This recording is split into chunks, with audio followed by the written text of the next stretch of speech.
ilmoo jaarsa kiyyaa ilmootiyya jaalatee oolummaan na fedhe jechuudha. Qabraalleen hanaan qofa osoo hin taane namni biraallee yoo jiraatan niin guddisaa. Maaliif jennaan ani haarifootu ilmoo ala dhalee diqaalaa ala dhalee ilmoo nama biraa garaa godhee wanni jaamu kuni haarifoo irraa na nambisu. Niin guddisaaf godhanuu fidanii dhufan. Dudda wallaan qabu. Akkanatti warri ilmoo haarifoo getanii warri haarifoo jaalatan akka ilmoo fidanii dhufu.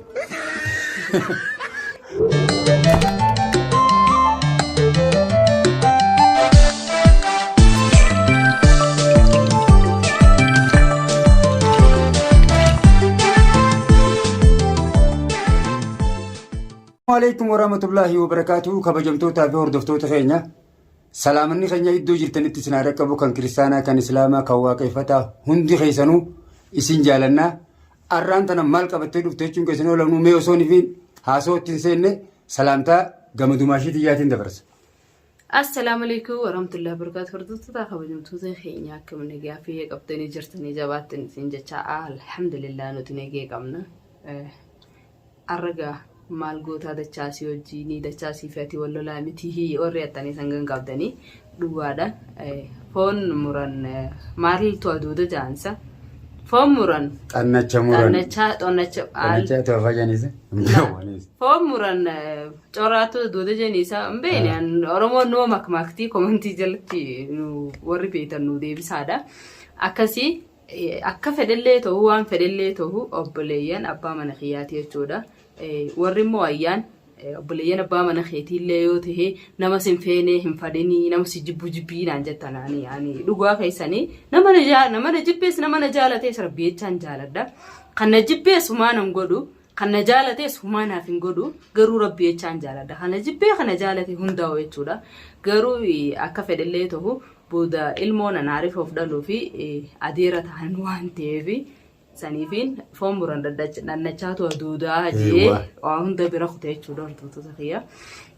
Maaliif jennaan dhagaa hireen tun qooda rabbiiti naaf yaari foon duraan illee fireendii gaafa isaan ol baanii agartanii turtan viidiyoo irratti aboonti yenuun taatu jettee ayyaan fuudhuun qabduu jaanii dhugaa dubbachuuf amma kaanfatee fuula keessatti jennillee joo viidiyoo jireessiis agartanii turtan aboonti yen fuudhuun jettee ayyaan nuuf hin taatu janii waa hedduu haasawanii garuu hiree jechuun hiree fi duuti qooda rabbiiti gaafa bakka sii kaa'e itti dheeyite jechuudha.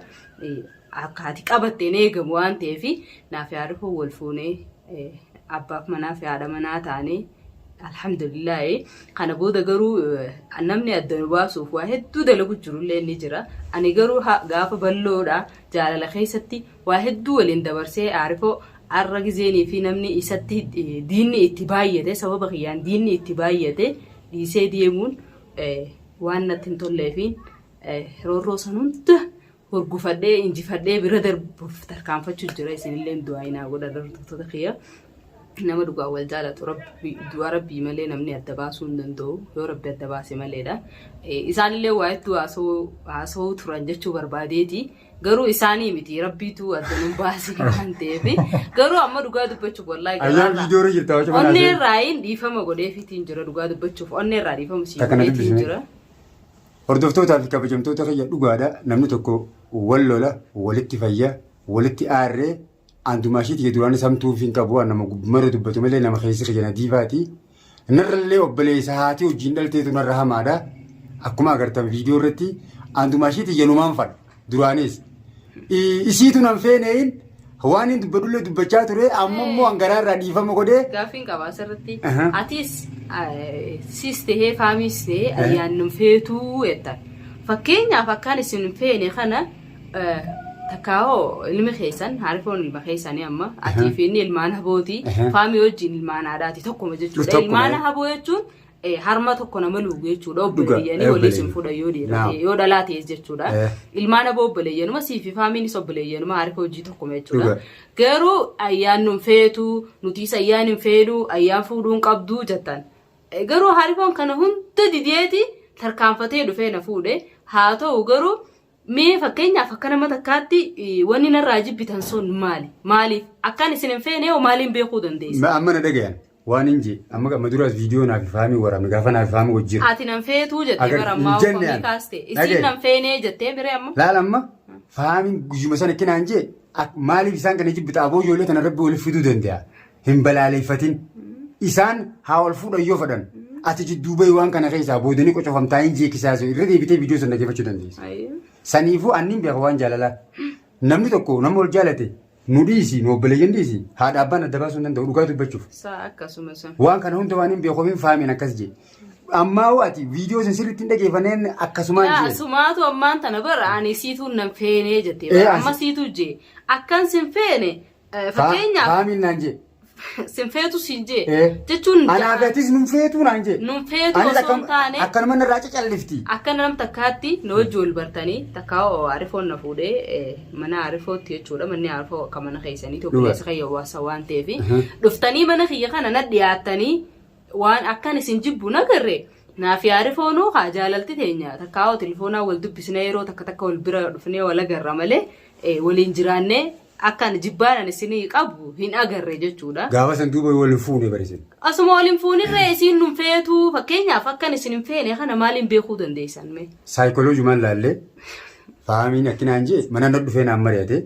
نمفيتو. أقول ثلاثة نونو رادي سيوي. نمفيتو. عندي أن سنة لتلة دبي أرد فتنا بيخيتين أو جلو خيو الفود نكانو هنا.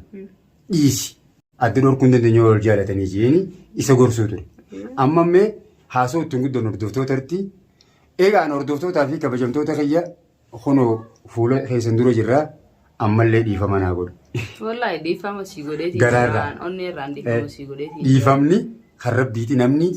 ديفا ما ربي بيجا تناجي تشوسون تاني ولي قولي جنة زين. أيوة. أكستين بيا. أنا كستين. هاتو أمّا مو إسندرو تينا ديفا منا أنجت تملي لفتس ديفا مولين جنتين منا يدا دينه إسيدا ولنا كملي نلله ولنا إنه دوغات بتشوف.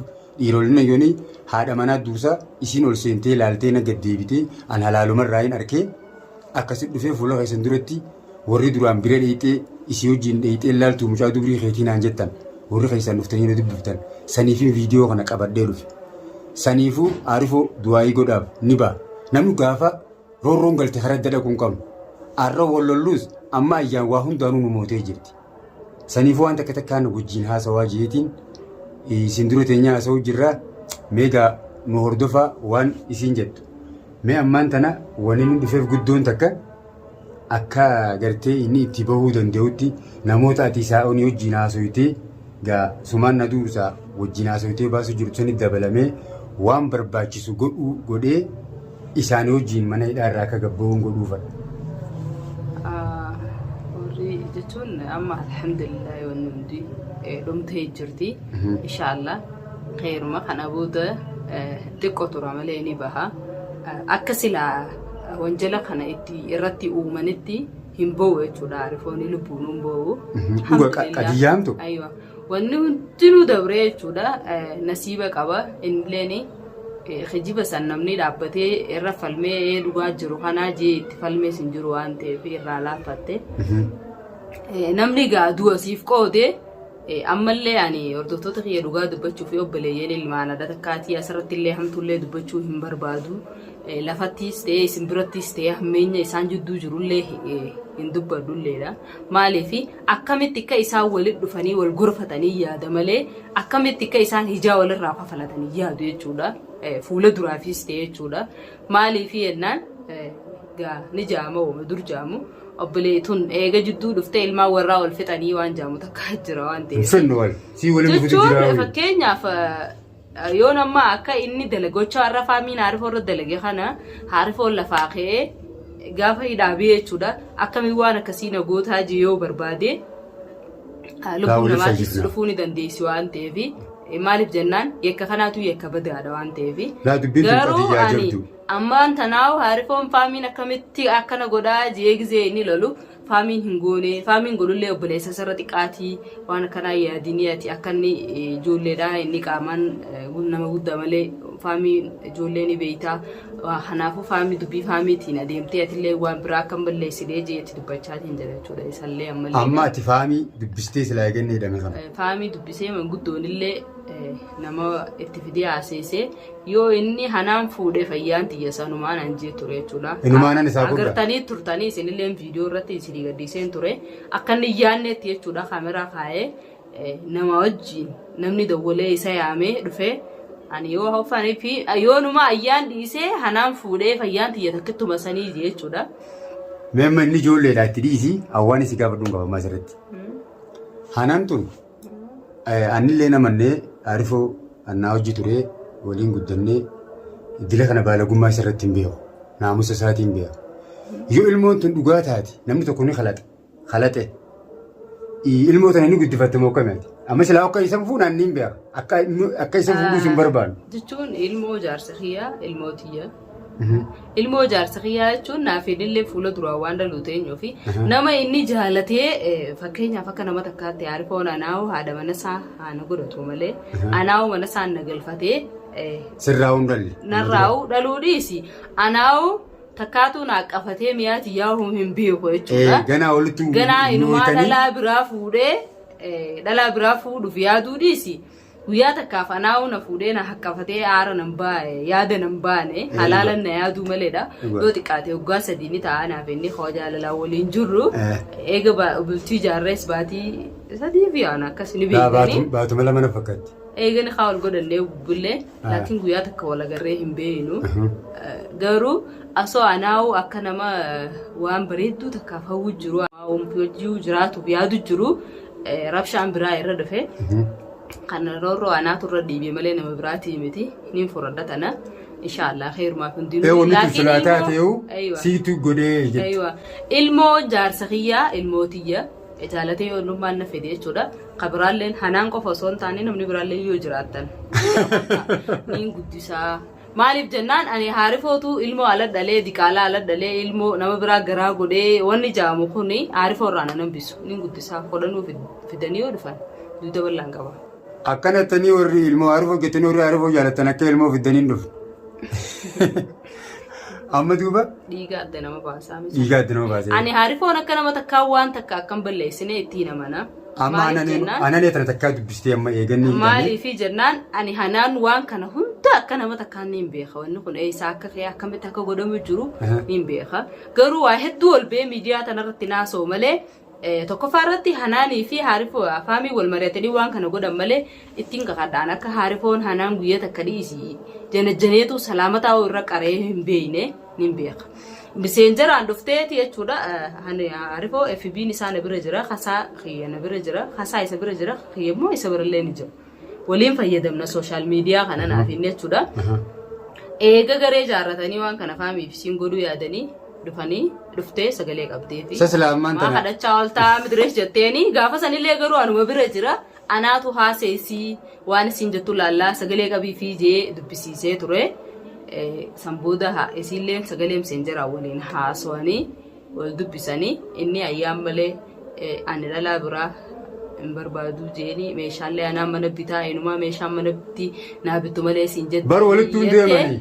Hedduu haasawuu turte. Haalli nama guddaadha. Isa akka maaliif jennaan naaf Arifoo yeroo dheertuu jaalala wajji ture. Jaalala wajji turte nama hundaa isin beeka. Asii meeqaa isin seenu waan kana keessatti. Anarraa kaasi. Akka inni dhalaa biraa hin jenne niin beeka isaasaan arran barree na fuudhuuf bicha waliin barree naaf inni jechuudha. Jaalala waliin bilcheeffanneeti amma booda bultii jaarratuu qabnaa inni waliin dhufne malee fuudhaaf heerumaaf walitti hin dhufne jechuudha.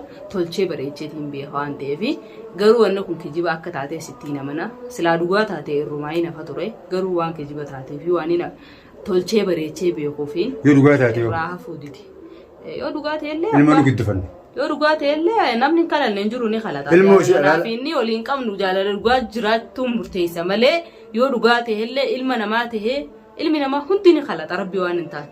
Amma na dhagaye ilmoo siinuun geenyu isin walittu haaraa bashannana maboodoo likkoota. Ilmoo yoo dhugaa taate sanaan irraa ni fudhanna dhiiga keenya.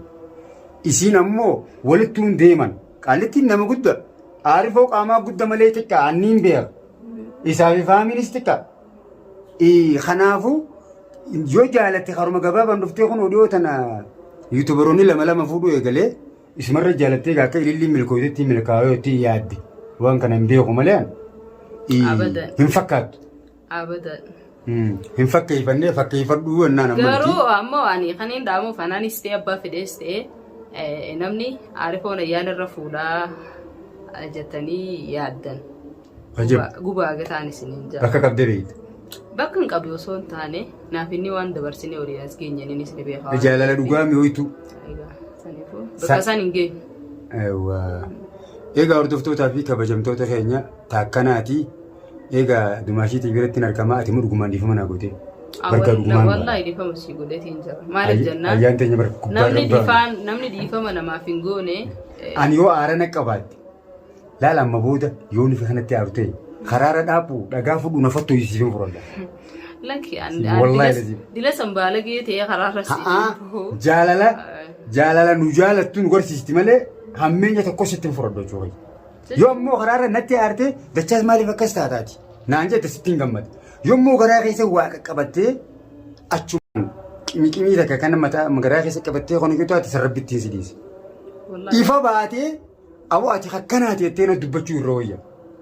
Maali an garaa keessa duraanis nan beektu asilan aarifuma waliin barsiisee malee naafis walitti dila sillee walitti hin dhiyaannu. Maaliif jennaan ani na beeytan isinis xaabiyaa nama guddaatiin qaba. Akka kan nama takkaatti nama kanaa wajji waliin naqadhee deemuu hin dhaqqabu. Yeroo hin qabu. Namni ni wajji deemu nama guddaadha. Nama naa olii Fatiyaafa amma geelonni kiyya nama guddaadha. Nama ilmaan qabu nama guddaan irra sammuun cimaatii wajjiin deema. Gaddeebi'ee daadaatii wajjiin deema waan ta'eef. Sa'aan akkasitti waa hunda hubannoo qaba. Sa'aan akkasitti abaluu kanarraa ijaan qabaa jee hangas takka sammuu dhiphaa hin qabu bal'isee yaada waan ta'eef. Hayyee ammaan tana waan isin dhaammadhu. Egaa namoonni baasuu deemu kan dhageetti Bahar Balloo Qobboowud. Hundi isaaniitu ni jiranii haa galatoomanii. Anis akkaan ammaan tana keessaan hafnee isaan wajjin waan barbaadamu godhu. Nadda waltee hoottu naan jettee dirqama akka inni ta'e akka guyyaa baasuu deemtan na yaamtaniin kabajaan si gaafadha. Ani isaa hojii obboleessa ta'ee warri isaa hojii asii wal bare na duubaa baasuu hin ayyamu. Waan fedhe ta'u waan isaan godhan godhee waliin godhee dirqama kiyya raawwadhee obboleessa kiyya wajjin baasuu fedha. Abbaa mana keetii. Inshaallah. Saniifuu rabbi haa dhiyeessu. Du'aayi nuuf godhaa aarifoo keenyaa fi isii sanaafillee du'aayi naa godhaa. Ammaan dura dhugaadhaa sheexaanni nu seeneeti akkuma beeytan naafi obboleessi isaa sheexaanni san ganaan taa'aaf isaa hudii sun taa'u. Akkasitti isaa isa manuu xiqqaadha inni kuni. Jechuun inni amma ijoollummaatti jiraasi. Faami qaamumaa guddaadha malee xiqqaadha dhugaa dubbachuuf. Aarifoo irraas xiqqaa. Annarra xiqqaa hoo isaa sanarra xiqqaa. Amma saniifuu dubbii kana walitti dhufnee naafi naanni sarara guddaadha jee nafnee isaan kanaan walitti gufanne arraan tana garuu hamtuun dhufnaan walitti deebine isallee walitti deebina ni gorfanna obboleessa keenya xiqqaa harinni dhaquun qabu walitti deebineeti jaalala gammachuun bakka takkatti isinii dhufnaa. Egaa hordoftootaa fi kabajamtoota keenya du'aayi nuuf godhaa rabbi aarifoo gannu waa baasu dubbii isinitti heddummaanne hamma dhumaatti viidiyoo keenya hordofaa sabiskiraab laayik sheer godhuu hin dagatinaa. Nagaan naa jiraadhaa. Assalaamu alaikum warahmatullaahi wabarakaatuhu. Nagatti isin jaalan.